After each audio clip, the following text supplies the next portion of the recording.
I am going to present the next speaker. His name is Dale Willman. He is a former national public radio journalist, and now he's working as an editor for Film Notes Productions. He will share experiences in and best practices for transferring scientific information to the public to affect behavior change. With all of you, Mr. Dale Willman.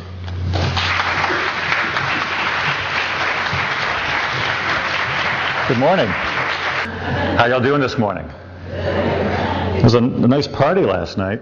I have this, some of you have already heard me talk about this. I have this spiel that I give about journalists and scientists and how much alike we are. And there is a lot of truth in that. We're all seeking truth toward a common good. We're rugged individualists who tend to not like being around people. But I will say after last night, I found a big difference. Y'all don't drink nearly as much as journalists do. You were much too tame last night.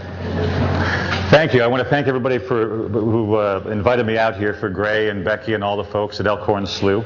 And what a great time I had at Elkhorn. I want to thank the folks from Elkhorn because that was the tour on Tuesday was fabulous.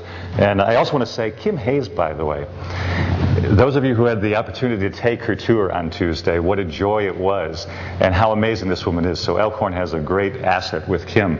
And that was pointed out to me by someone who came up at the end of our tour on Tuesday afternoon and said, "How do you know so much?" And that's one of the incredible things, I think, about your organization, that you have so many people like that who do amazing things. So I want to thank you for making me a part of this. I was at this slough, and as I put this slide in, I realized it probably wasn't a good thing to say discovered on the wall, because it sounds like something I got from the men's room, but it's actually on the display there. And I thought this was a really important thing to bring up. You know, wetlands should be paid attention to, and I think that's really significant. I grew up in Ohio. I've talked to many of you about the Buckeyes, go Bucks. And those of us who grew up in that area, from Ohio to Iowa, believe that we're part of the breadbasket of America. We produce the grains that feed this country. Well, if that's true, if we are the breadbasket, then the places you represent are the nurseries. They're the places where so many critters are nursed and birthed and brought to life. And wetlands are incredible places. They're vitally important, as this statement here indicates. So thank you for all that you do to protect that. And I would like you to take a quick second and give yourselves a round of applause.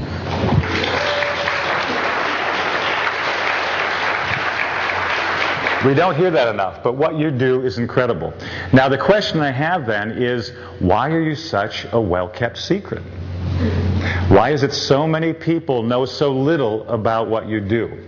And in part, it's because we're not communicating that message very well. In part, it's also, well, I forgot about this slide. I wanted to put this in here just because it's a goofy slide and it's a lot of fun. But I've been thinking about that this week and the real value of this, and that is the fact that I've talked to a lot of you over the last few days, and there's one word that I would use to describe so many of you, and that's passion. You have such a passion for what you do, and that's why you're doing this. And you have so much passion that if you had to, I think that would be many of you, if that's what it took to be able to protect these reserves. So the question is, why are they such a well-kept secret? And I would argue in large part it's because of the general ignorance of science by the American public. There are a lot of surveys that show this. The NEETF, and I was just told yesterday they've now changed their name to NEEF. But for many years, NEETF has done an annual survey with Roper Starch. And for 7 years in the 90s, they, as a component of that, had one element where they tried to gauge the scientific knowledge of the American public. They had 10 multiple choice questions. They were very basic questions. Where does most of our electricity come from? It's generated by coal, water, wind, and natural gas or something. So 10 multiple choice questions. On the 7th survey, I think it was the 7th in 1998, these were the responses. 10 multiple choice questions. The average responder had 2.2 correct answers. Those with a college education had 3.1 correct answers. How many people are math whizzes out here? On average, if you flip a coin, how many would you get correct? Shout it out. Come on, somebody knows. 2.5. 2.5 questions correct. That means the average responder would have done better had they flipped a coin. This is how sad it is in America, the knowledge that we have about science. So a lot of surveys that show this. The question is, why this ignorance? And of course, one of the issues, those of you with young children as I do, know that our educational system doesn't do the best job in educating people about scientific information. But then people become adults, and there's the issue of where they get their science information from. And when you really think about it and drill down on this, it gets to be a little bit depressing. There are a lot of surveys that have talked to the American public about where they get their scientific news, and the consensus is clear. Number one choice is television. Now, everybody, of course, says, as soon as I point it out, they go, well, of course, Nature and all the PBS shows. They get about 1.5 million people watching those shows, maybe 2 million out of a universe of 300 million. Where these people are getting their science information from is CSI. And they're getting it from your local TV news. So you know what kind of news these people are getting. That's a huge issue. The media plays a major role in the science and education of the American public. So why should you care about this scientific illiteracy? The public understanding of environmental issues, as you know, is critical to an understanding of what it is that you do and to understanding of the changes going on in the world today. Too much effort right now is spent in educating policymakers, as if by giving them information they will grow a pair and actually do what is right. I think we know that doesn't happen, but there's this intuitive thing with us that says we need to educate policymakers. But if you think about every major piece of environmental legislation that's occurred, it's not been policymaker driven to the public. It's been the public demanding it of policymakers. How many of you know this picture? Some of you might be familiar with it. The Ohio contingent should be aware of this. Cuyahoga River. The modern environmental movement began in the 1960s. It started with Rachel Carson and the publication of Silent Spring. There were many people in the 60s who weren't interested in civil rights and really didn't think they should take a position in the war, but they wanted to become active, and they became engaged in large part because of Rachel Carson and that book. And they became engaged in the environment. Then in 1969, two major events occurred that really helped galvanize this public interest. And one was not all that far relatively from here, and that was an oil spill off the California coast at Santa Barbara. And in 1969, also, the Cuyahoga River caught on fire. Now, if you look carefully, it's not really much of a fire. It was much more symbolic. When people saw this picture in their papers around the country and around the world and on their nightly newscasts, they said, oh my God. Because they knew intuitively there were problems with their waterways. They could see it. They could see the trash there. They could see the sheens from the chemicals on top of the water. But until they saw this, it really didn't bring them to action. But this helped galvanize the American public. In 1970 was the first Earth Day. Gaylord Nelson and Dennis Hayes, who's now at the Bullitt Foundation, helped organize this event. They hoped, when they organized that event, that they'd get perhaps tens of thousands of people. They had millions of people around the country come out in defense of the Earth on that first Earth Day. And this led to a lot of things. When you look at what happened in the early 70s, it's amazing in the state of the environment today. 1969, Santa Barbara and the Cuyahoga River led to the first Earth Day, the development of the EPA, National Environmental Policy Act, the Clean Water Act, and the Clean Air Act. A quick aside, Republicans tend to point to Richard Nixon as one of their heroes when it comes to the environment, because so much happened in the 70s under Nixon's watch.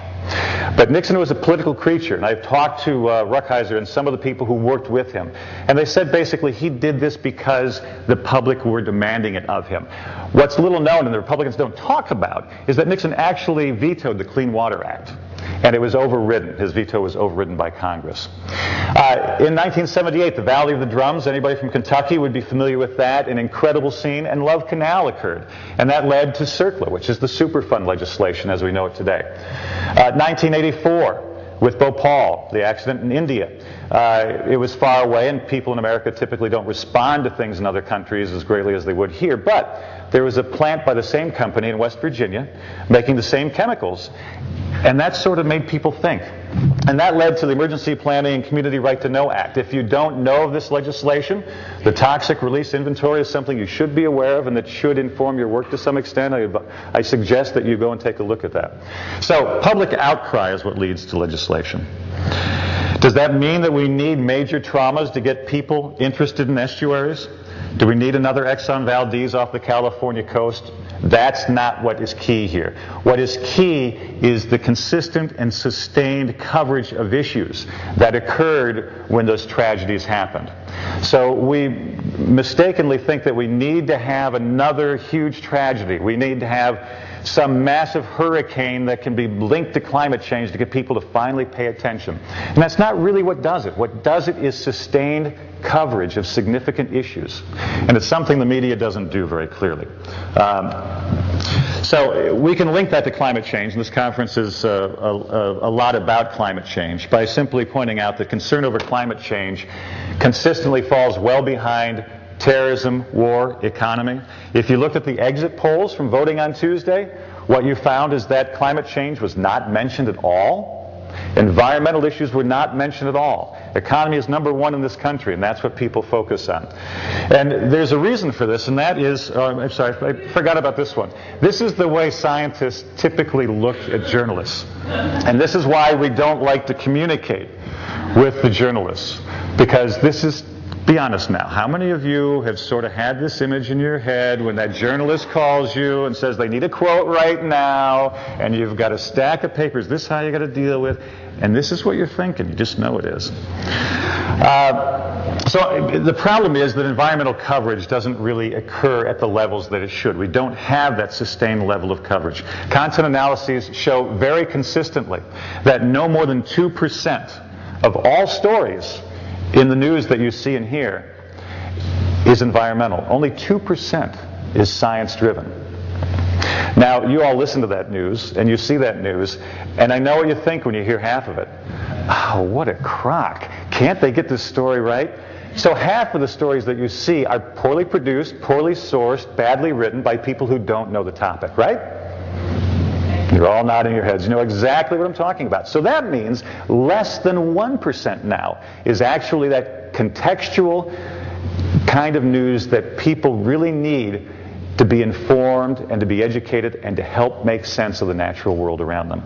So there shouldn't be any real amazement at the fact that the public is so ignorant of these issues. And why is that? It's because journalists are also incredibly ignorant of these issues.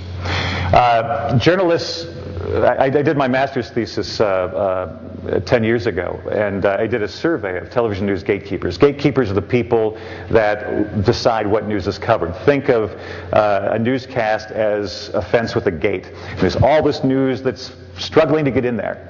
And the gatekeeper is the one who opens the gate and allows the stories that will be in that newscast that evening. And I surveyed gatekeepers, and as part of my survey, I did a sort of a knowledge matrix to try and determine their environmental knowledge. And one of the things I did is I asked what is known in surveying circles as the Flintstone question. You guys familiar with this? Did dinosaurs and humans coexist? More than 30% of the respondents said yes. Don't forget, journalists are just like the general public. They're as ignorant about science issues as the average American is. So this is a struggle for you as you try to communicate your ideas to people.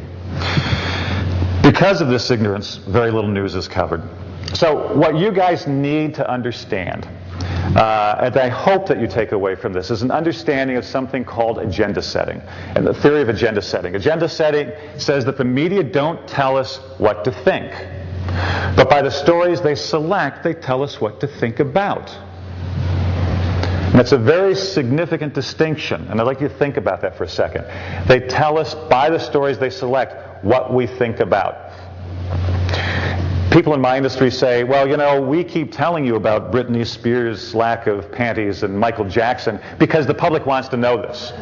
I would argue the public wants to know it, and the public is talking about it because we keep giving them those stories. If we didn't give them those stories, they wouldn't be talking about it so much. What would happen if instead of 100 stories in a week on Michael Jackson, we had 100 stories on world peace? What do you think people would be talking about? Do you think they'd be talking about Jacko? I don't think so. But this is what agenda setting is all about. So with that kind of understanding, this should inform us when we think about our media, the way we address the media.